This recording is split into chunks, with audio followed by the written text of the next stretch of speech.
வணக்கம் ஆன்மீக நண்பர்களே. இன்றைக்கி நம்ம என்ன பார்க்க போகிறோம் அப்படின்னா, எதிரேட்டம் பிரயோக முறை. இது எதுக்கு பண்ணுவாங்க இந்த முறை அப்படின்னா, ஏவல் தேவதைகளையும் இந்த ஏவல் பண்ணக்கூடிய எதிராளிகளையும், நமக்கு எதிராக ஏவல் பண்ணக்கூடிய எதிராளிகளையும் எதிர்த்து அடிக்கக்கூடிய முறை தான் இந்த எதிரேட்டம்னு சொல்லுவாங்க. எதிரேட்டம் அப்படின்னு இந்த முறைக்கு பேர். அதாவது ஒரு உதாரணத்துக்கு இப்போ நான் ஒரு வீட்டுக்கு பூஜை பண்ண போகிறேன்.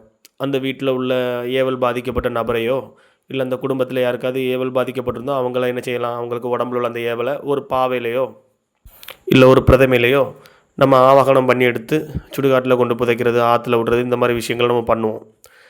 இன்கேஸ் என்னென்னா, ஒரு வீட்டுக்கு நான் பூஜை பண்ண போகிறேன், அந்த வீட்டில் உள்ள ஏவலை அடங்காமே இருக்குது. ஏன் அப்படின்னா, அந்த வீட்டுக்கு நான் பூஜை பண்ண ஆரம்பிக்கும் போதே எதிராளிக்கு தெரிஞ்சிடும் இந்த வீட்டில் பூஜை நடக்கு, நமக்கு ஏதோ பிரச்சனை வரப்போகுதுன்னு முன்கூட்டியே அந்த எதிராளிக்கு தெரிஞ்சு, அந்த எதிராளி எந்த மாந்திரிகரை வச்சு ஏவல் பண்ணாங்களோ அந்த மாந்திரிகரை போய் அணுகுவாங்க. அப்போ அந்த மாந்திரிகர் என்ன செய்வார், நம்ம பூஜையை தடுக்கிறதுக்காக அவங்க அங்கே பூஜை போடுவாங்க. இப்படி நடந்திருக்கு, சில இடங்களில் நடந்திருக்கு. நம்ம ஒரு இடத்துல பரிகாரத்துக்கு போவோம், அந்த பரிகாரத்தை முறியடிக்கைக்கு எதிராளி மாந்திரிகர் என்ன செய்வார், இது பண்ணுவாங்க. இந்த மாதிரி சமயத்தில் நம்ம என்ன பண்ணுறதுனா, எதிரேட்ட முறை. அவங்க ஏவன தெய்வத்தை தாண்டி எதிர்த்தவங்களை அடிக்கிறது தான் எதிரேட்டம். இந்த முறை பண்ணும்போது என்ன ஆகும்னா, பண்ணி ப்ராப்பராக இதை வந்து தேங்காய் முட்டை கும்பலங்காய் வச்சு நம்ம வெட்டி முறித்து இதை ஒதுக்கணும் அப்படின்னா, எதிராளியாக இருக்கக்கூடியவங்களுக்கு 8 நாளைக்குள்ளே அதுக்குள்ளே கூலி போய் சேரும். அதாவது 8 நாள் தான். தேங்காய் முட்டையை வச்சு ஒழுங்காக பார்வை பார்த்து அதை நம்ம வெட்டி முறித்து எதிரேட்டம் பண்ணோம் அப்படின்னா, செய்தவர் வினை செய்தவருக்கேன்னு சொல்லிங்கிற மாதிரி யார் நமக்கு அந்த ஏவல் பண்ணாங்களோ அவங்களுக்கே அது திரும்ப போயிடும். அவங்க செஞ்ச ஏவலும் அவங்களுக்கு திரும்ப போயிடும். உபாசனை பண்ணிகிட்ருக்கக்கூடிய அதாவது அந்த உபாசகர் அந்த இடத்துலேருந்து வெட்டி முறிக்கும்போது உபாசனை இவங்க பண்ணக்கூடிய தெய்வமும் சேர்ந்து என்ன செய்யும், எதிராளியை போய் தாக்கும். இந்த எதிரேட்ட முறையில் இது ஒரு முக்கியமான முறை. இந்த எதிரேட்டம் வந்து பண்ணுறது எப்பவும் பண்ண மாட்டாங்க மாந்திரிகர்கள். ஆனால் முடியாத பட்சம்னு இருக்கும்போது எதிரேட்டம் பண்ணி தான் ஆகணும். அப்படிங்கிற சூழ்நிலையில் இந்த எதிரேட்டம் வந்து 100க்கு 100% என்ன செய்யும், வேலை செய்யும். சிலவங்க கேட்பாங்க, ஐயா நாங்கள் எந்த தப்புமே பண்ணலை, இவ்வளோ தூரம் என் குடும்பத்தை கஷ்டப்படுத்திட்டாங்க, இதுக்கெல்லாம் ஒரு திருப்பி அவங்களுக்கு நம்ம ஒன்றுமே பண்ண முடியாதான்னு கேட்பாங்க. அந்த மாதிரி நினைக்கக்கூடிய நேரத்தில் ஆண்டவன் மேலே பாரத்தை போட்டு நம்ம பண்ணி வெட்டி முறித்து பிரயோகம் பண்ணி அனுப்பக்கூடிய பேர் தான் இந்த எதிரேட்ட முறை.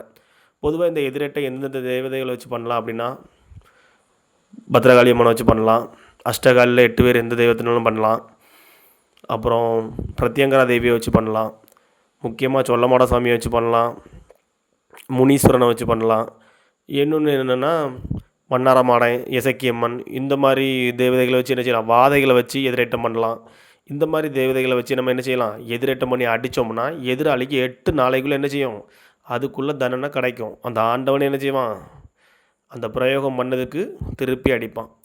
இந்த முறைகள் தான் ஒரு வீட்டை என்ன செய்யறதுக்கு முடியாத பட்சம் திரும்ப திரும்ப ஏவல் பண்ணிகிட்டே இருக்காங்க, திரும்ப திரும்ப அந்த குடும்பத்துக்கு தொல்லை கொடுத்துட்டே இருக்காங்கன்னா இந்த முறையை பண்ணி தான் ஆகணும். இதை பண்ணால் என்ன செய்யும், எதிராளிக்கு தக்க பதிலடி கிடைக்கும், டபுள் மடங்காக கிடைக்கும். அதே நேரத்தில் அவங்களுக்கு அந்த அடி அடித்ததோட இந்த வீட்டில் உள்ள பிரச்சனையும் ஆட்டோமேட்டிக்காக என்ன செஞ்சிடும், குறைஞ்சி நிவர்த்தி ஆயிரும்.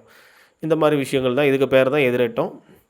இந்த எதிரேட்டு முறையை பண்ணி முடித்த உடனே 48 நாளைக்குள்ளே, அதாவது பொதுவாக இது 8 நாள் தான் கணக்கு, அப்படி இல்லை 8 நாள் தவறும் பட்சத்தில் 48 நாளைக்குள்ளே அந்த ஏவல் பண்ணவங்களுக்கு இதுக்குள்ளே அறிகுறி தெரியும். தப்பவே முடியாது. இந்த முறையில் எதிரேட்டம் தெளிவாக நம்ம பண்ணி முறித்து அனுப்பிட்டோம்னா செஞ்சவங்களுக்கு அதுக்கான பதில் உடனே கிடைக்கும். இது கொஞ்சம் முறைகள் வந்து நிறைய இருக்குது.